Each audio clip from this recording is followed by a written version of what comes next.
I was just getting ready to use my big bucket that I got to make my bread flour.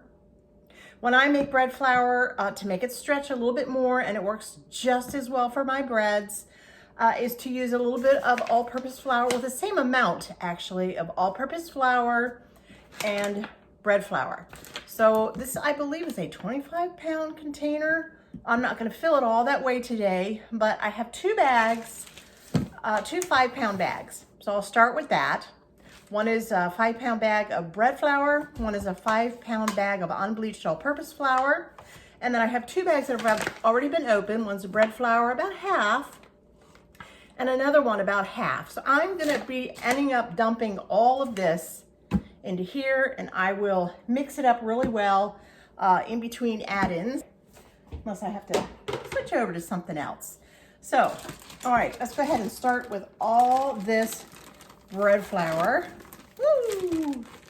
I knew I would have a bread flour cloud. All right, so that's all in there, looking good. That's a nice bag.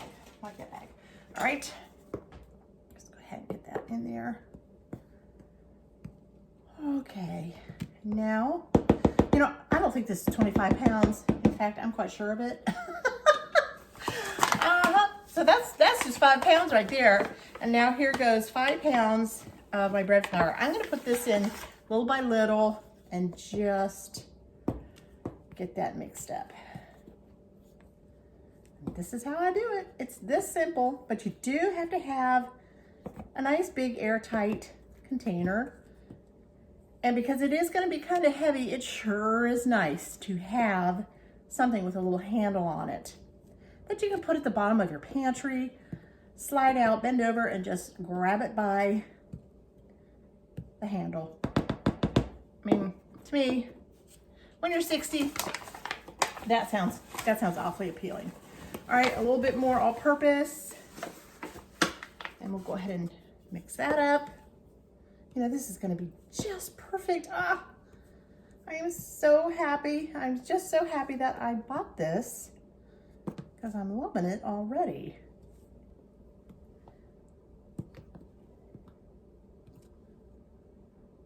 Okay. Yeah, just keep it stirring around. Try to bring up the bread flour from the bottom. It doesn't have to be perfect, but as nicely mixed in as you can possibly make it. Take your little bread, your 1 cup measuring cup here, and make sure that you're getting all that stuff from the bottom to the top.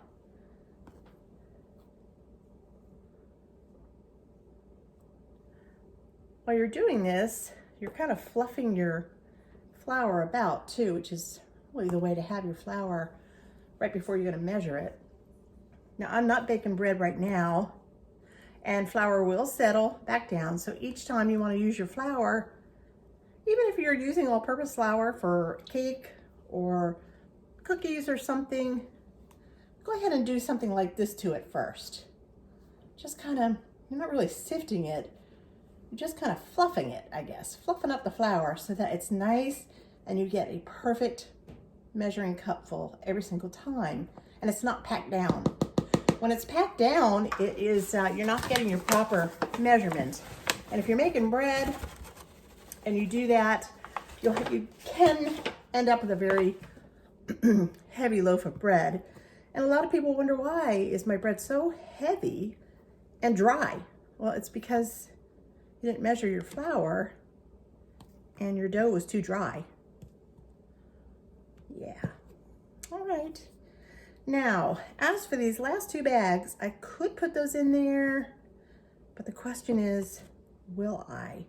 Well, they've already been opened. They were opened, I don't know, a week or so ago, I think.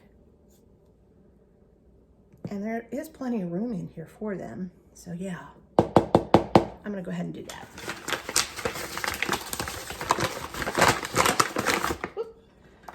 Using all-purpose.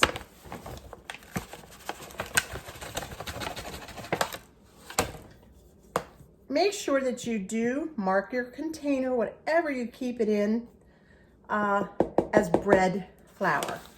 Okay, if you get in the worst pinch in the whole world and you just need flour desperately for a batch of cookies or something, can you use it? You bet you can. You bet you can. All right, so I would say we have filled it to about as full as we can go.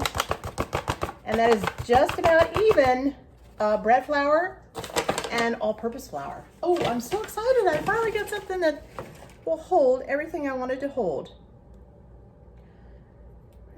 I'm going to continue to stir this up for a little bit, and then I'm going to go ahead and mark it. And then I might use it. I will either use it later on today or something, or I will use it tomorrow. But I will be baking bread this week. That's for sure. I know that. And I'm so happy. I haven't had bread flour in quite a while. I don't know. I just keep forgetting to buy it. And then I have to make a bread, and I go ahead and make it without it. You know, is bread horrible without bread flour? No, because I've done it a million times. But with this 50-50 blend that I like to use, it seems to be just perfect. But yeah, you can use all bread flour. You certainly can. All right, that looks perfect.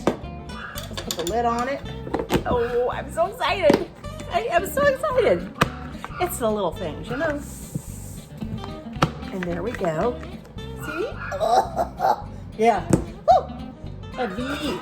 Then I'm going to take my little piece of cake and I'm going to put bread flour right. Where do I put it?